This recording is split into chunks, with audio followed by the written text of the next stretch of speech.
to give us a rundown of what's going on in Washington, D.C. today. I know that the Republican conference just got out of a meeting, and to update us, Andy was gracious enough to give us a call. Andy, good afternoon. I hope you're well. I'm doing great. Hope you guys are too. So, Andy, give us the rundown. I know that there are certain things that you can say. I understand that this is a behind closed doors meeting, but we are to understand that between Representative Scalise and Representative Jordan, the numbers are pretty close. Tell us if that's accurate, and tell us what you can about the meeting that happened today. Yeah, so just for your listeners, obviously there's a speaker's race. McCarthy was vacated last week. The timing was not great, obviously, and that's been kind of heightened because of what's going on in Israel. But we are where we are.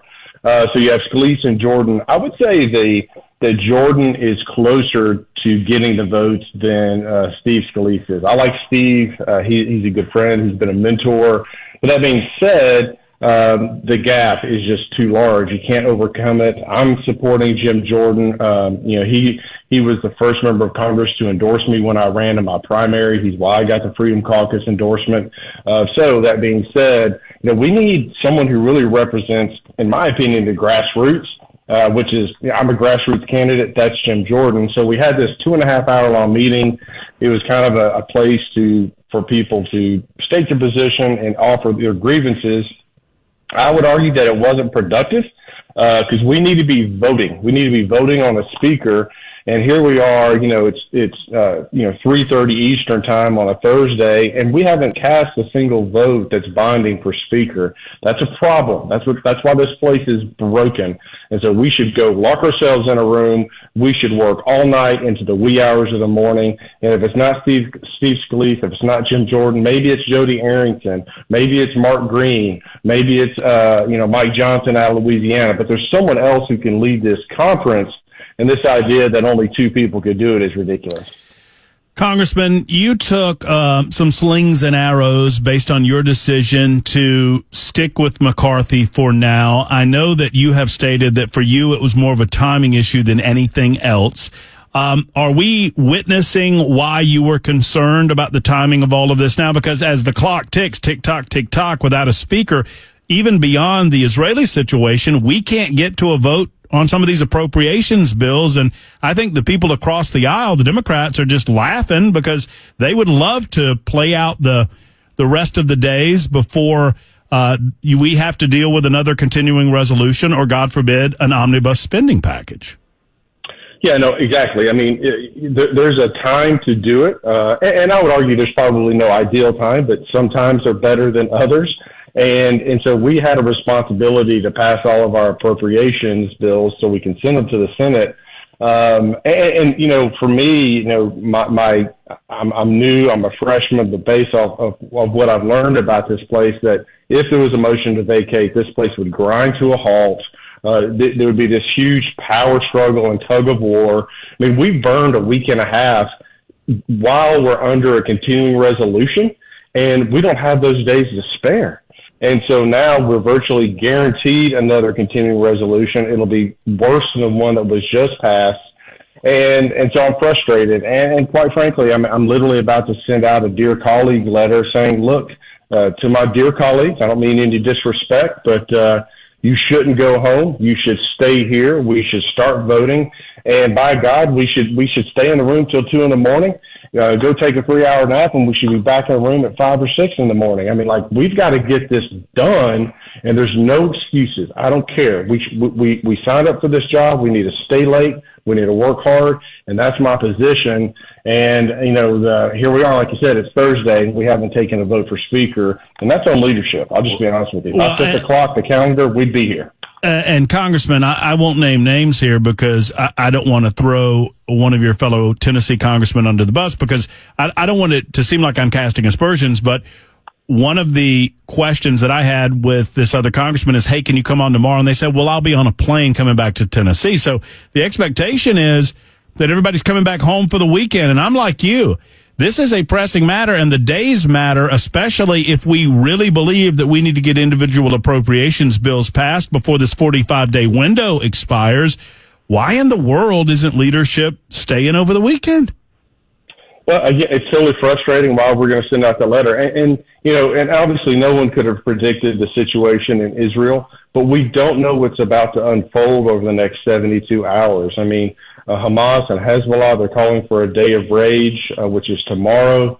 You could very easily see other foreign actors begin to attack Israel. And it will be incumbent upon Congress to take action. They're going to need some, and look, I'm not for meddling in foreign wars. I've voted against the Ukraine aid, but Israel's our closest ally in that region. There are eyes and ears on the ground. There are, they're the tip of the spear in fighting Iran, et cetera. And so we've got to be there for Israel. If there's one place that we've got to be, that's it. If I were to move all other foreign aid to one place, it would be to Israel and Taiwan. Those would be my two choices.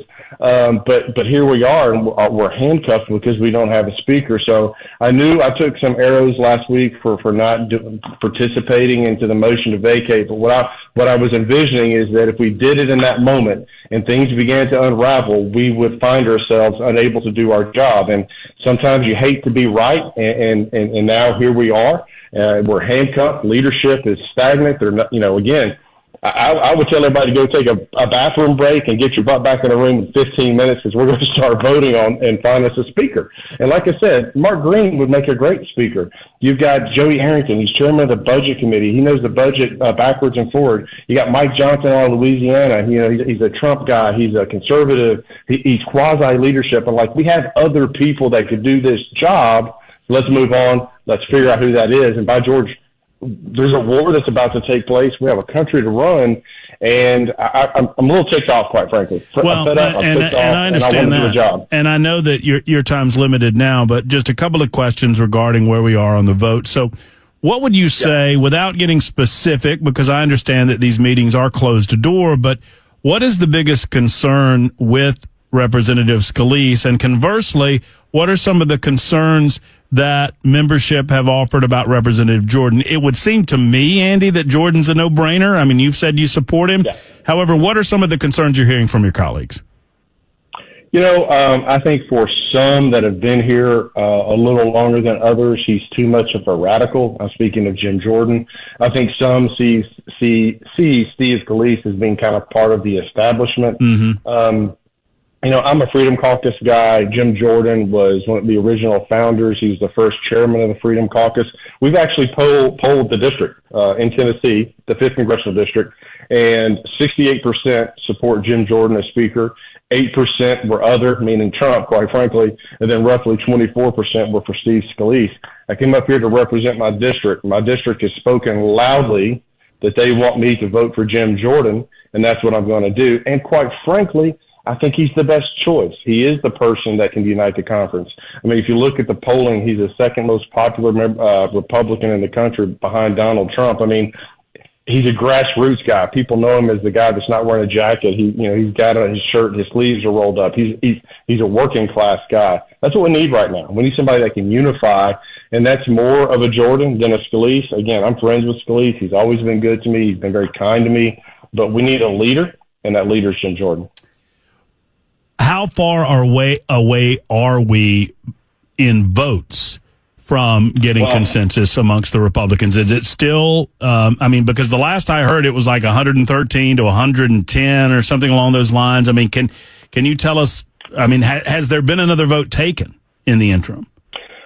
So this was for to elect your speaker designate, and it was a secret ballot, so nobody had to go on the record. There were 99 votes cast for Jordan.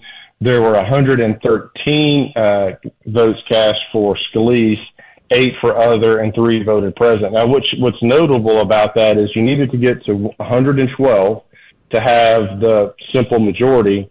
3 of the votes that were cast for Scalise were from the territories, and their votes are non-binding, meaning they can't vote on the House floor. And so he actually never got a true majority of the voting members. And so they being leadership, made a huge mistake moving forward after that vote. They tried to cram us, quite frankly, and saying, oh, look, he got 113. He's our guy. And some of us said, hold on, wait a minute. We're told over and over again to vote our districts, to vote our conscience. I think Jim Jordan is the best leader here. So to answer your question, probably more specifically, I think Scalise has got anywhere from 20 to, on the high side, 40 votes, but comfortably 20 to 30 votes that are just not going to vote for him. Mm-hmm. I would say that's Scalise. And then Jordan is probably right now around a dozen, but I don't have a good feel on that yet because obviously I've been trying to get a sense of where Scalise is.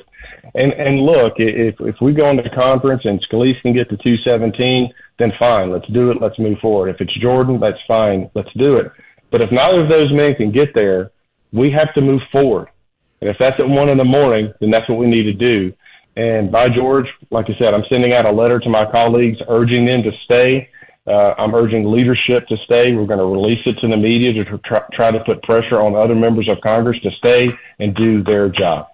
What is the game plan for the rest of the day? It's my understanding that the gentleman mentioned, Representative Scalise, Representative Jordan, are walking the halls trying to whip the votes. Is that what goes on now? And when are you expecting the conference to be back in session or to be back in a meeting? Well, I don't know. So I was just invited to a small group meeting with Steve Scalise. So they're inviting Freedom Caucus members to that meeting. I'm actually on the radio with you instead because I thought it was important to update Middle Tennessee. I'll bolt over there here in a few minutes, but it's not going to change my position. I do believe that Jim Jordan is the best man for the job. End of story. And like I said, we polled the district, overwhelming support for Jim Jordan.